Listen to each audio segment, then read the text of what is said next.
Maverick News. The world is watching.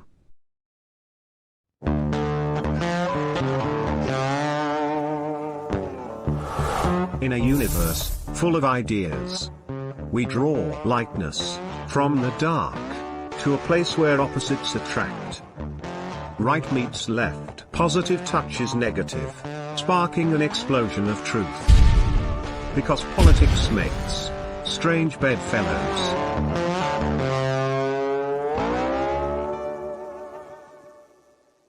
And Don Lemon, former he's CNN employee, Don Lemon, who's now a former ex-employee too.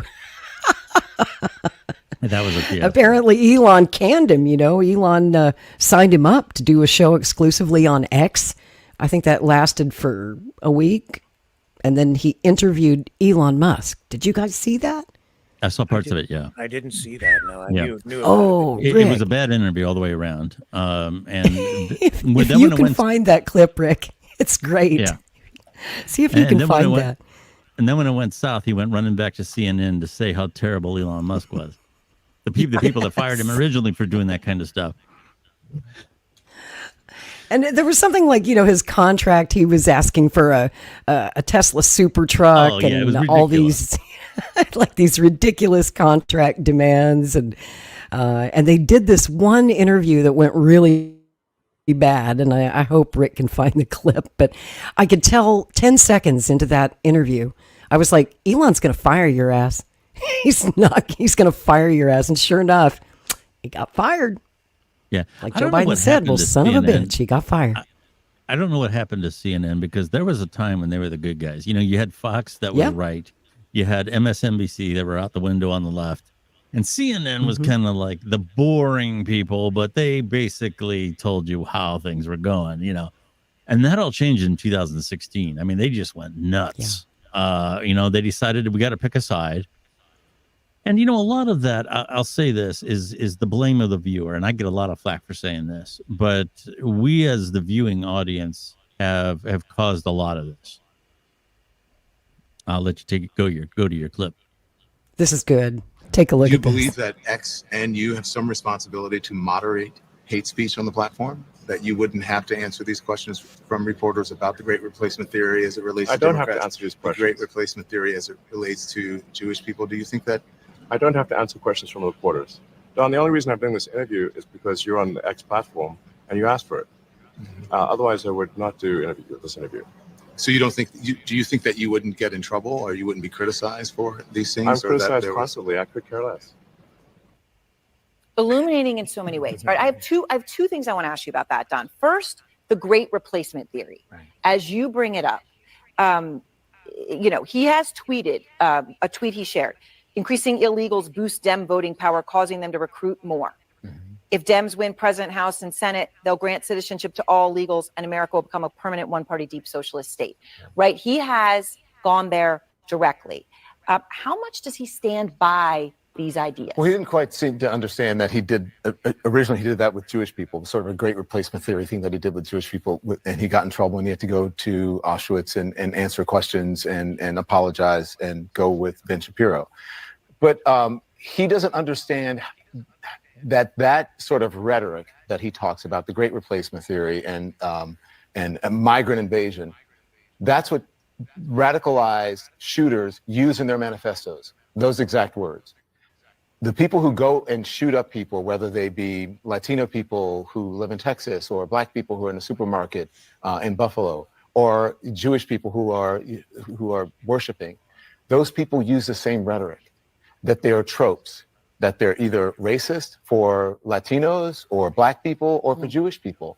And I wanted to know if he felt any responsibility as someone who has one of the largest social media and information platforms in the world. 250 million people. A 250 million people. I think it's 455 or 500 million users a week.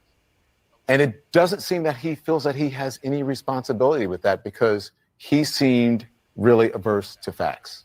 That facts did not matter to him. It didn't matter that he retweeted things that were offensive to people. And this the whole idea of what I was asking him about, was it offensive? And did he feel that his platform should have better moderation? Oops. I love it. Now he's back on CNN. Like, can I have my old job back? Yeah. Yeah. Love it. Juicy. It's so juicy.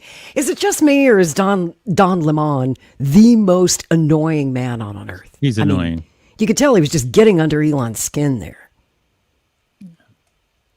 Yeah, Elon said, I agreed to do your interview because you're on X, and I agreed to do the interview. Okay, Elon, I'm on X. I have a premium account.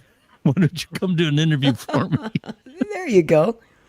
You'd be nicer to him than Don was. I don't know. Hello to all of our viewers watching live on X, by the way. Yes.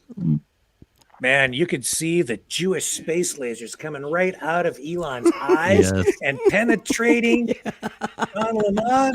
Oh my goodness! You see the anger. Yeah. Oh yeah. He was not happy.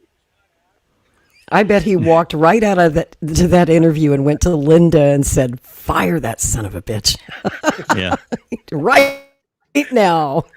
and then the Don Lemon supporters were crying that, well, Elon says all this stuff about free speech, but he canceled Don Lemon. He didn't cancel Don Lemon. Don Lemon can still post on X. Don Lemon can still do all those things. He just doesn't have a special relationship as a production company would, like one of us would have with a radio station or something like that. That don't mean we've been censored. So that means no $5 million Cybertruck for you, huh? No, I guess not. Damn. Well, I hadn't seen that interview. That was the first clip I'd seen of that. I'd heard about it, but now I want to watch the whole thing. That was very entertaining. Don't you? Yeah. Oh, you should. It's delicious. But couldn't you tell Rick in the first 10 seconds, you're fired. You are so fired. He hates you. Oh my. Oh. Yeah. I needed a laugh after this week. Since I can't have a drink, I needed a laugh. Good Lord. Well, I'll pose a question to you two. So, yeah. Okay, I'll preface this just real quick. I'll give you a little background here on where I'm going with this. I've said before, and I've gotten criticized for it, that the audience has a lot to do with the blame that's going on with how media has become the way that it is. You can trace this. We've talked about JFK and his presidency and how different that was. Prior to that, during the 1950s in particular, real journalism was supposedly on print and on the radio. And the government had mandated that as part of their FCC broadcast requirements, that major networks were supposed to do news as a public service. This was something that they did very begrudgingly, because news did not make money. They wanted to get I Love Lucy or whatever, the Milton Berle show, on the air as quickly as possible because that sold Coca-Cola or whatever.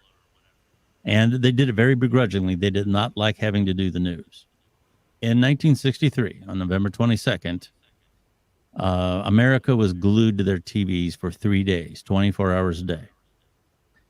And somewhere, somebody said, you know what? People are glued to this TV watching real events.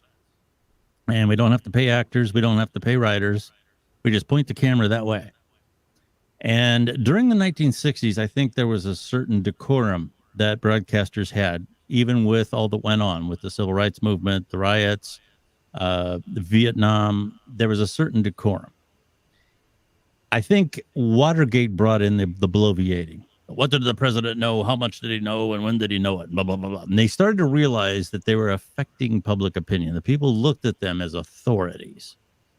This really... You could say that CBS News got Nixon impeached, if you look at their coverage of Watergate. Yeah. And this kind of carried into what became cable news in the 1980s and 90s. Everybody's reporting the same news. So how do you bring the audience in? Well, you make it cater to what they believe. So all of a sudden now you had people representing a certain fact set of each given event that catered to their audience. And after 2000, of course, this was manifested by social media. So you have an audience now that won't listen to boring news. And here's what I mean. Would you, in this day and age, have a news anchor with a pocket protector and dark rimmed glasses sitting there in front of the TV, reading a bunch of benign facts and let the audience determine what their opinion was? Could that person be successful today? Boy, we had that conversation a lot on this program, Rick. Yeah, I mean, if Huntley and Brinkley were around today, they wouldn't be the top rated show on TV. They'd probably be the bottom rated show on TV. And David Brinkley is my hero. David Brinkley's the whole reason that I wanted to do news. We did a whole show about that here on Strange Bedfellows. I want to let Rick take that question about, is it the audience? Is it their fault? Are we just serving what they want to hear? I wrestle with that every single day, and I resist the descent into entertainment, which has further descended into some sort of weird psyop almost, where you are manipulating people and buying into and perpetuating tropes or narratives simply to get clicks when I know that it's actually damaging people and their mental health. Yes. It's destructive. It's we are in the darkest of times. We can't afford to do this. It's immoral. I'm trying to not engage in it at all. As a result, I'm losing viewers. I get attacked by telling actual truth and refusing to participate in fantasy. I don't have a solution to this. This is very, very dangerous, because what we're seeing is the creation of absolute alternative universes, alternative realities, yes, in cyberspace that people think it's like real, and they're living in the Matrix. When they think they're awake, in reality, their minds are just trapped in a digital world that only semi-exists, where they move in and out of it into the real world and back in. I'm haunted by this every single day, and I am trying to protect my viewers from it, pull them back out of these rabbit holes, and I don't know honestly what to do. I'm in a state of despair over it. And maybe you guys can help me, because I'm a little bit lost on this. Yeah. Well, I'll try to respond to that. It troubles me, the grift that's going on in the independent media, because everyone's given up on mainstream media. That much is clear, and for good reason. Like we were just talking about Chris Cuomo and Don Lemon and all the fake news. Nobody trusts them anymore, and that's fine. But when they go to the independent media, they automatically trust someone just because they're independent, right? Even though they're consuming clickbait and fake news. For example, since we were talking about RFK Jr., Kim Iverson's show yesterday had a total clickbait title. Will Arnold Schwarzenegger be Kennedy's VP? And they had Del Bigtree on, right, who's the communications director for the Kennedy 24 campaign. And nowhere in that entire interview was Arnold's name even mentioned. But they put him in the headline and in the photograph to get you to click on it. Okay, I'm not blaming Del for that. I blame Kim Iverson's staff for that. But the problem with that is the audience loves that shit. And they support that with their donations. If you're feeding their fantasies, if you're telling them what they want to hear, they open their wallet and they're like, take my money. Here's a super chat. Here's a super chat. I'll send you $200. I'll send you, $50 a month. Meanwhile, over here at Maverick News, Rick and I make a real effort to give you carefully vetted news before we go on the air. We don't feed fantasies. We debunk bullshit. That's what this whole show tonight is about, is debunking fake news. And shame on these broadcasters who try to pose as journalists, even though they haven't got a shred of training. A lot of them are stand-up comedians or, did something else before they found the niche that would make them money. And it's all about money, in my opinion. Rick and I have talked about this at length on the air and off the air. What can we do? What's the responsible thing to do? And, so that we can sleep at night, at least get a couple hours of sleep, so that we can look ourselves in the mirror, so that when we lay on our deathbeds and say, what did we do for this world? What did we contribute? Mm-hmm. I don't want to have it on my conscience when I die that I lied to people. And it's why I left the corporate media in the first place, guys. And I think that's true for Rick as well. We could not, in good conscience, tell a lie. We are both old school journalists. We've been at this for more than 35 years in my case. Rick was at CTV for at least 25 years. Wow. And so we come from an era that was very different before the internet, when we had mainly, most people got their news from newspapers, radio, and television. And we were trained to be objective. We were trained to be thorough and fair and truthful. And I mentioned David Brinkley earlier. David Brinkley once said, and it's the best advice that I could give any journalist out there. You as a journalist have one job. Tell us what happened today. Just tell people what happened today. That's why they tune in. They want the news. And you may not have all the answers. You're not expected to. Tell them what happened today as best you can ascertain, given the verifiable facts. And those can change as a story evolves, as more information becomes available. But responsible journalism is the answer. It's the only answer that I know. It's the only thing I know how to do. It's what I did all my life. And I'm not here to grift. I think I've got 2 donors who send me $5 a month. So I don't care about the money.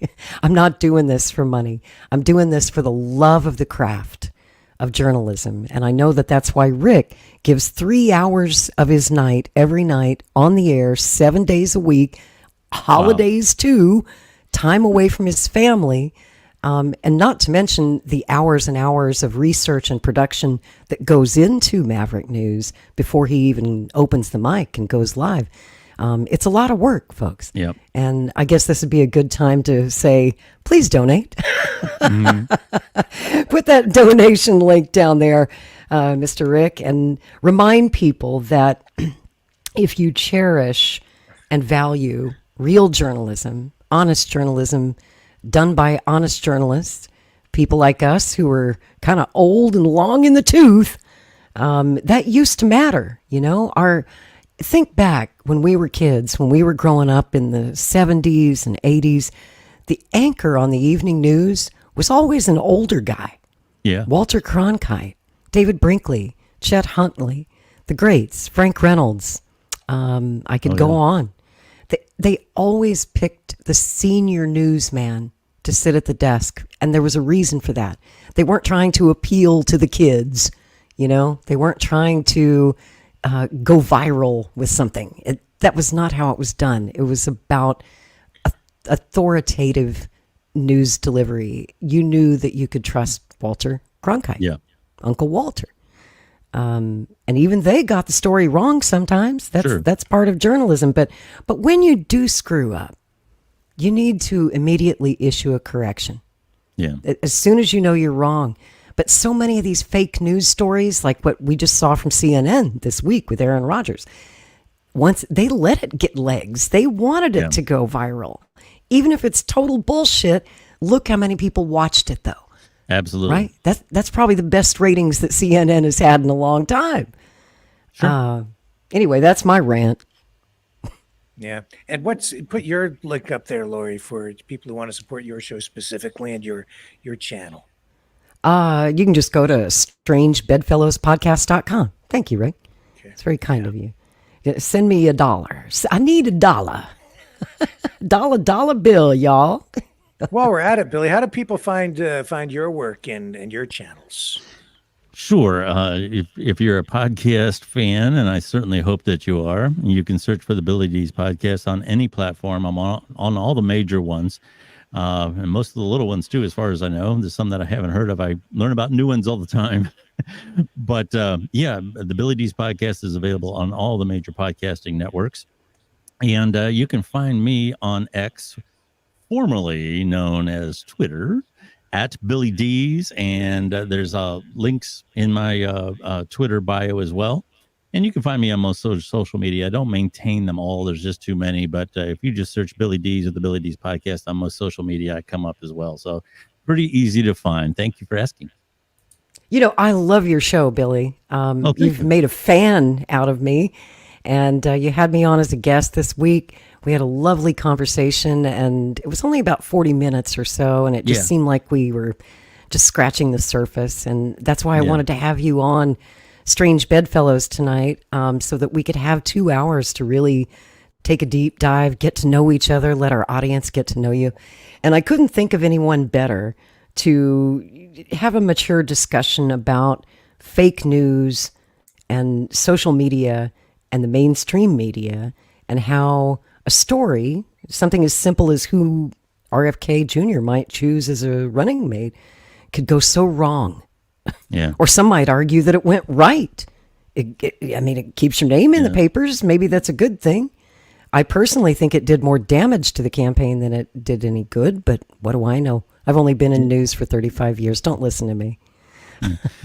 Well, you're both seasoned pros. I was a little laid back because obviously you don't have a rapport when you're with somebody for the first time. So I kind of laid back a little bit, but I absolutely loved the experience. It was a pleasure being on with two seasoned vets like you. And I hope I didn't make a fool out of myself, but I don't think I did. I think I did okay. No, you were great, man. You're a total pro, very smooth. Okay. And just by the way, I love your voice. Oh, thank you. Yeah. Thank you. That's good to hear. I wish I didn't have the high squeaky voice. I wish I was smooth like you.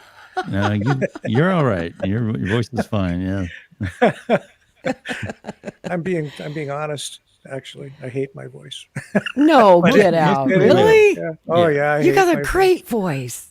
Yeah, most people. Yeah, I think your voice is very identifiable, and that's. There you go. You can't miss it. You can't miss my voice. Well, it's kind of a misnomer. I'm kind of from the voiceover world, and it's kind of a misnomer that you have to have a big low bottom voice. That's actually not true. Most of the really successful voiceover people are really rich in the mid range, like Morgan Freeman, not real bassy. Tim Allen, all those people, they have a real rich mid-tone, and audiophiles out there will tell you that's where music is in your speakers, not low or high, but it's right in that mid-range. That's where music resides, especially if you like jazz and classical music and all that. So you're fine. You have a great voice. Well, thank you. Yes.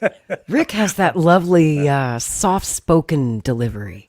It's almost like a whisper. Sometimes I have to go, Rick, speak up. What did you say? Stop whispering, damn it. My new show is going to be Pillow Talk, midnights on the Maverick Channel. Sexy. Oh, that's sexy. Lori's got the smooth, velvety voice, too. We got to mention her. I mean, yeah. I also come from that world of voiceovers, commercial production and stuff like that. And radio. Radio was always my first love. I honestly hate being on camera. TV was not my thing. Rick's the TV guy. He had to kind of drag me into this kicking and screaming because I'm more comfortable in a podcast format where it's just audio only. But Rick's teaching me the ropes. He's showing me how to do this TV thing, this on camera YouTube podcasting thing. Well, I don't know if you should take my advice, because Billy's got me thinking, and I'm going to change my look. I've got new glasses coming, and I'm going to get myself a pocket protector.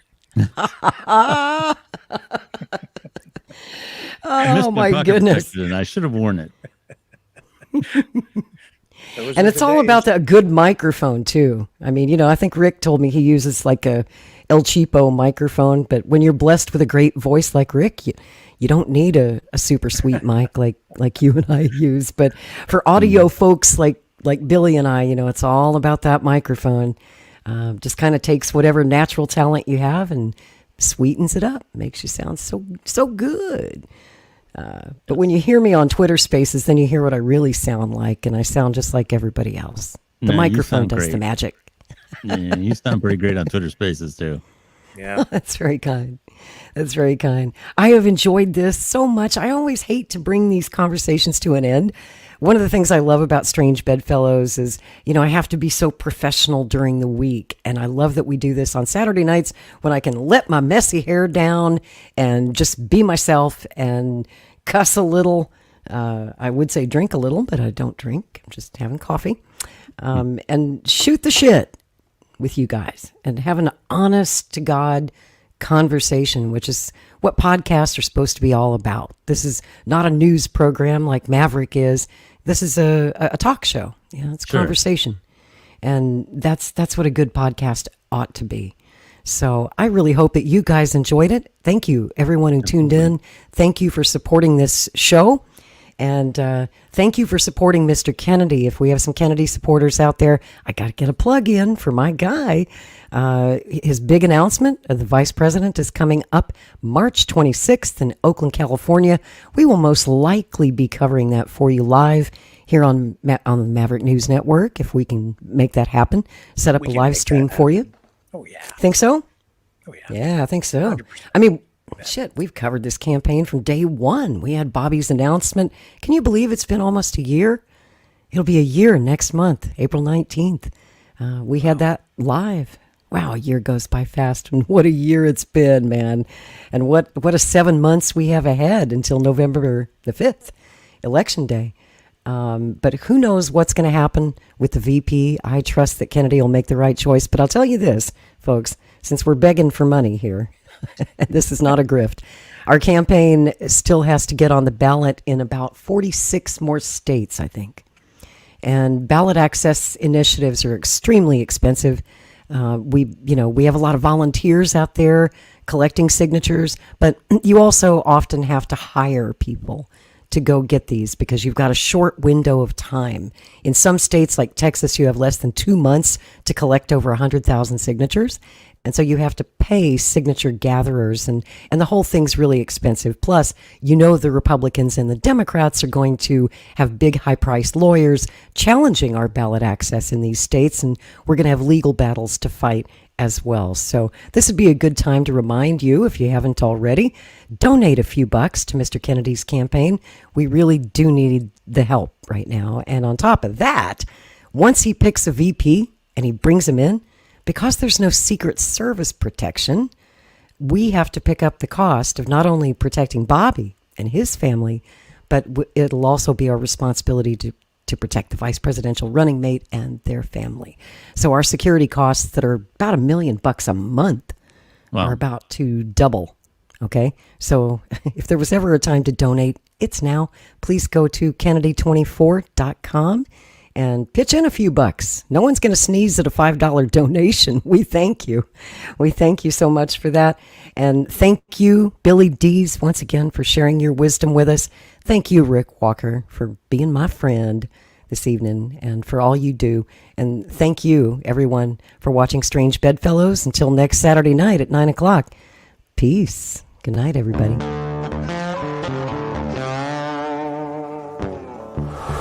In a universe full of ideas, we draw lightness from the dark to a place where opposites attract.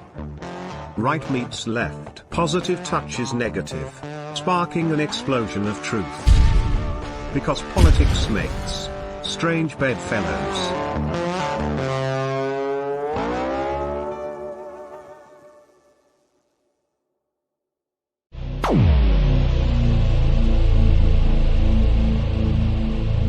This has been a Maverick Multimedia production.